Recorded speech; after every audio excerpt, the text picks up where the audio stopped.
The Herr Sprint Series continues on. Tonight, it's race 20 of the season for these drivers. And tonight we head to the heartland of America in the Iowa Speedway.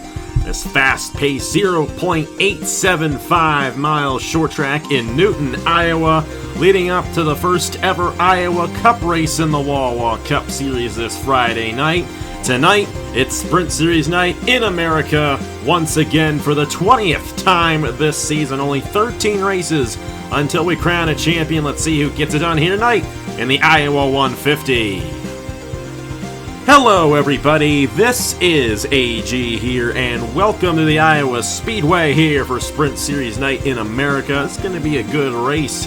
38 laps of action around this 0.875 mile speedway. We've done a lot of races here in the past before. We've even done cup races here way in the past before. But the Wawa Cup Series is going to be here on Friday night. We're really excited for that, especially considering how close all the points are with that. Only 2 races to go until the cutoff over there. No chase over here for these guys. But it's only 13 races until the championship here in the Herr Sprint Series. We are coming down to the end of the season. Race number 20 already here. And this race is definitely going to be an interesting one in terms of how the points shake out. Chris Reynolds has been going on a tear as of late. He's won the past 2 Sprint Series races at Gateway and Montreal, and he's got a shot at doing it again here tonight, starting from 4th. Once again, though, join alongside Matt Suck for the call this one. And Matt, Chris Reynolds is only 17 points behind Juan Romero in this championship, and he has definitely been one of the hottest drivers in the Sprint Series. What chances do you give him tonight at going to victory lane and getting 3 in a row here in the Herr Sprint Series? Well, it's going to be an exciting one here tonight for Chris Reynolds. 3 in a row in an equal rated series. I mean, he's looking like Jim Vincent off last year. But I like where Reynolds is at. I like where these Durrani racing cars have been the past couple of weeks. It feels like they've been really dialed in. It feels like they've been on top of their game in every facet of it, especially, last week at Montreal, just a beatdown. So I like Reynolds' chances tonight. I think he's going to have a really strong showing here under the lights. We have to see what he can do. Of course, it's Nathan Faden, Baltazar Steep on the front row, Dylan Matthews, Chris Reynolds, all full-time drivers starting in the first 4 positions. And passing here will be a little difficult, especially considering we have no pit stops in this race tonight either. Of course, these guys definitely tend to get loose off the exits, though, so we'll definitely see some passing, especially throughout the field in this one here tonight. Going to be a very interesting race regardless, and give us a bit of a taste of what we're going to see on Friday night in the Wawa Cup Series. We all are looking forward to the Iowa Corn 350. Here's how to line up in the points. We mentioned Juan Romero, the points leader, 303 points towards the championship for him.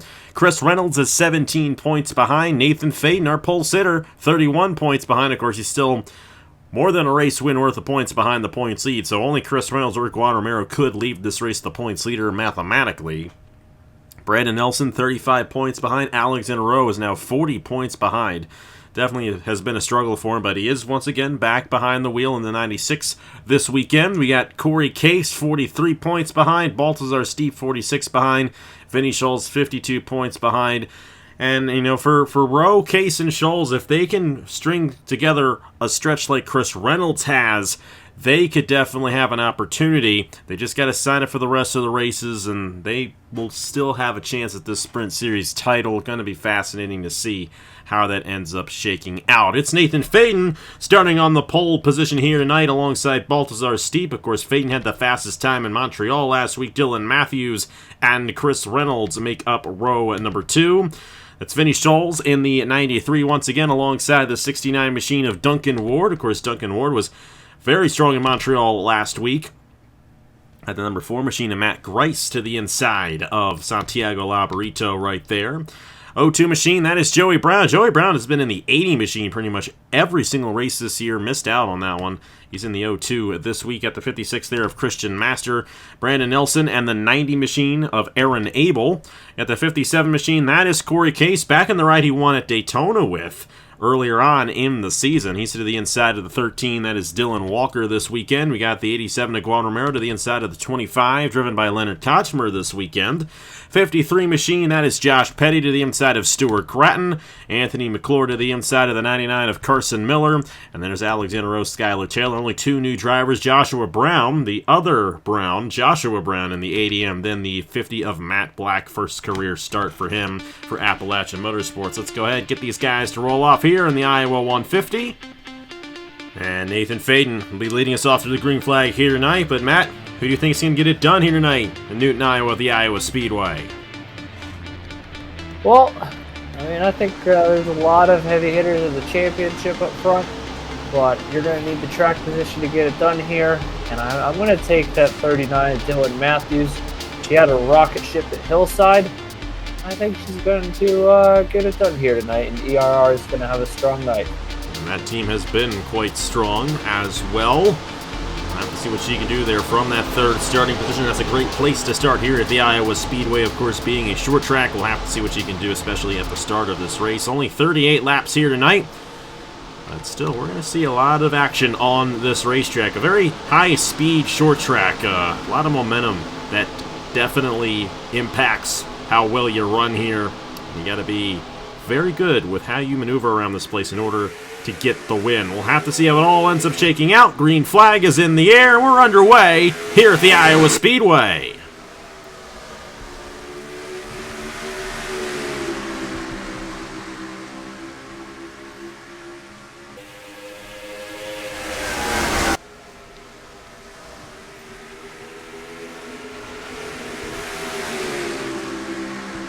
Nathan Faden, what a jump there for Faden in the one machine. Baltazar Steep, Dylan Matthews battle it out there for the second position. Vinny Scholes right there in fourth. And how about Matt Grice? Only, I believe, the second start for Matt Grice here on the channel, and already up to the fifth position there for the Titan Fury 4 machine. And how about the 0-2 here of Joey Brown to the inside as well. Chris Reynolds slipping back there. Not necessarily a spot he's used to being in, at least in the past couple of weeks here in the Sprint Series, but that was exactly the jump Nathan Faden wanted at the start of this race, and he's starting to pull away from the field.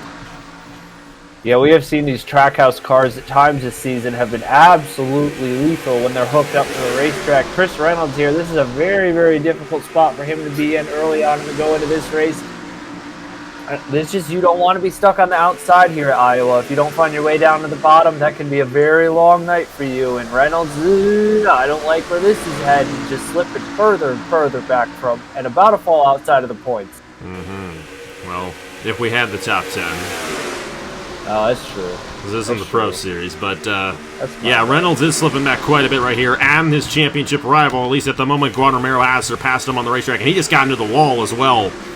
Not exactly the night that Chris Reynolds was hoping to have there after he was starting in the fourth position, and he continues to slip back. That thing is not wired up the way it should be. Meanwhile, back up front, they really have single-filed it out up front as Dylan Matthews tries to close in on Nathan Faden. Vinny Scholes up there in fourth, and then it's the 0-2 of Joey Brown. And they put Baltazar Steep back a little bit in the 88 machine. But how about Juan Romero, even though it has been, I believe, since the South Boston race, 11 races ago since he's gone to victory lane, Romero has had an excellent season through that point. He's taken the points lead away from Alexander Rowe, and he has pulled away in the championship a little bit, and he continues to find himself closer and closer to the front in a lot of these races, and now he is up to the 8th position, looking to hopefully close in on these guys as Vinny Scholes goes for second on Dylan Matthews, and Vinny's going to take that away. And Joey Brown as well has a fast car tonight for Triad Racing. This team has really, really struggled here in the Sprint Series. I know Travis Trampton would love to do ratings if he could, but this is an equal rating series, and that has definitely hurt Triad Racing this season. They have really not come close to getting any race victory as they sit last in the owner standings. But Joey Brown driving this 0-2 tonight, trying to close in on Faden, who just overshot the corner right there. And that's what I was saying at the beginning of the show with momentum. The way you enter that corner and the way you have to carry the momentum through the corner and out the exit, it really determines how well of a lap that you run here at the Iowa Speedway. And if you overshoot just a little bit, you hit that outside wall, that can ruin your race. And Nathan Faden is starting to lose ground to this 0-2 right now. Yeah, this 0-2 of Joey Brown is absolutely flying here in the early stages of this race. Got past both the ERR cars. And he's really starting to close in now on our leader, Nathan Faden. Here comes Matt Grice in the 4, who's having a fantastic run. And that is the 57 of Corey Case, who's made some cup starts this year and is really putting a strong case to get himself a ride next year. Juan Romero, we know what he's been up to. I mean, this is important, though, for Romero in the championship. Reynolds is, like, almost last in this race at the moment. So him getting a top 10, top 5, that could be huge in the championship swing for Juan Romero. Reynolds is trying to rebound in that 52 machine. He was 21st that last lap around. He's going to gain a couple more positions right here and move up to the 19th position, but still not exactly where he wants to be considering where he started. These guys have definitely spread out, but you can tell how on edge they are around this place. Matt Grice trying to cross over, slide job that 39 of Dylan Matthews, and that's going to open the door for Corey Case and Juan Romero right here. And this right here is the battle for the 3rd position, and they continue to fall further back from the top position right here with Faden and Joey Brown battling for the lead. And Juan Romero might take it 3 wide into the corner. Almost took it 3 wide there as Matt Grice takes 3rd away, and Romero pushing Case up. Vinny Scholl's moving back down. This is some good racing here for the 3rd position on back. This is a fantastic battle here going. 3rd, 4th, 5th, 6th, 7th, and 8th, all under a blanket, all going at it. And now here comes the 05 of Anthony McClure, the other Triad racing machine. Triad having a fantastic night here tonight. We love to see that. The other Triad car, the 02 of Joey Brown, is about to put Nathan Faden under a complete assault for the lead. He goes, almost got into him. Oh, and he overshoots the corner, though. That's going to hurt him a lot. Yeah, that was a bad entry for that 02 machine. He really tried to dive bomb it in and slid up. It's actually a good thing he wasn't out to the inside of Faden because he would have taken them both out in that situation. Vinny Scholl's trying to rebound here. Romero under fire from Baltazar Steep right there, and that 87 almost in the outside wall. Dylan Matthews slipping back. Corey Case slipping back. And I tell you, this is some wild stuff we're seeing right here, and that makes me look forward even more to the Cup Series race we're going to have on Friday night. That is going to be a huge one, especially with only 2 races left to go before the cutoff in the chase. And, hey, I'm looking forward to that more than I am the real-life Cup race that we're going to have here on Sunday. Maybe they repave the track. Who knows how that's going to be. But we know what we're going to get here. And we've got a good one right now as Joey Brown continues to hound down that number 1 machine for the top position, but can't quite get to the inside for that race lead. You know, I think what would help Joey Brown get to the inside of Nathan Faden was if we ground down the inside lane and paved it up with some fresh pavement, make it a grip rocket. But never mind. He's going to get down to the bottom, rides it into the middle of the racetrack. Faden goes up the track. New leader Joey Brown here in the 02 for Triad Racing. You know, wouldn't it be like an odd twist of fate here? And, you know, this might be an interestingly personal story. Obviously, Travis is a good friend of mine and good friend of Nathan's. We met each other at the E500. On Travis's way back to California, he blew a tire in, guess what, Iowa. Thankfully, Iowa State Troopers helped him out. He's all good. He's back home. Wouldn't it be something if his first win this season came at the Iowa Speedway? I just thought about that. But you know what? Nathan Faden's going to give it a tough run there for that 02, trying to get back to the inside right there. These 2 drivers might swap positions for a little bit here, but Joey Brown going for his first career win on the channel here. And what you know, it's the first time he's not in that 80 machine. Here he is, leading this field at Iowa. Vinny Scholl's trying to get on Matt Grice right here. And how about Juan Romero there in the 5th position, that 87 team. Of course, SC Avalon has been very strong this year. And Nicholas Amadio's team doing an excellent job. It's Dylan Matthews, Anthony McClure, Aaron Abel in the top 10. And you got the 57 there of Corey Case, and then Skylar Taylor rounding out the top 10 right now. Another battle. How about Anthony McClure, the other Triad car, looking to the inside, looking to go, you know, double top 5 of this team would be huge for Travis Crampton's organization right there. Vinny Scholl's going to try on Matt Grice for the 3rd position. It looks like Vinny's going to get it right here. They head down the front stretch, and you know what? Juan Romero may also get both of them here in the process. That 87 looking really quick. Juan Romero is definitely looking to capitalize on the opportunity of Chris Reynolds' struggles tonight. And Vinny Scholl's in the 93. She had that stretch of races, 2 races earlier in the season she missed, and it really hurt her in the championship. But she's still trying to gain some ground back and put herself up towards the front of this pack. Makes you really wonder what she would be able to do in a Cup car. And Matt Grice, give him a shout out too. Running top 5 in his 4 machine. This is a great run here for him in that Titan Fury Honda.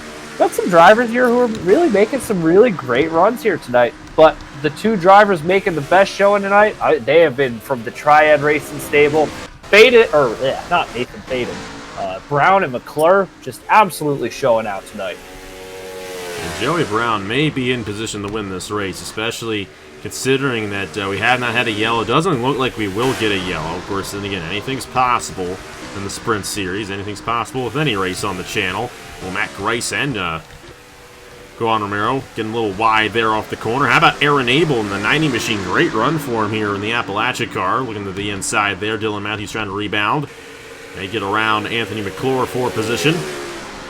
And Corey Case trying to rebound as well. You know, the thing is, with Vinny Scholes and then, of course, Chris Reynolds and then Corey Case as well, they're all trying to catch Juan Romero, who is the points leader. And Juan Romero is currently running 4th right now. And if he runs 4th, you know, all these races, there's going to be no catching him in this title race as we move on. And the thing about Juan Romero, he's a full-time driver as well. So it's going to be very difficult for anyone to beat him in this championship the way things are looking right now. Of course, we still got a lot of crazy races coming up here on the schedule. Next week, we're going to be at Pikes Peak, which is a very similar track to this one, a little bit flatter, so you know, they're not carrying the speed through the corners as much as they are here, but you know what? If you run well here, you might run well next week, and guess who has the fastest lap? Juan Romero. So, you know, I'm not looking good for the rest of the competition here in this stretch, but still a little ways to go. Then we go to the Nashville Fairgrounds after that, so we got a lot of short tracks coming up for these guys where you start does mean quite a bit to where you finish, and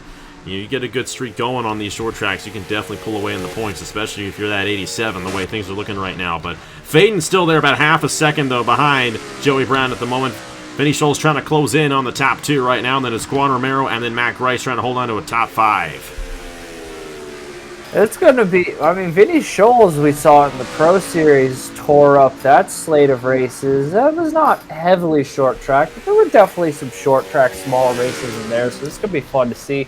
I mean, I really like this, the way this back half of the season plays out, the schedule, those standalone races earlier for the Dash for Cash were fun, but these short track races, I think, really get to the root of what makes this series fun, much in homage to how the old Busch series used to be.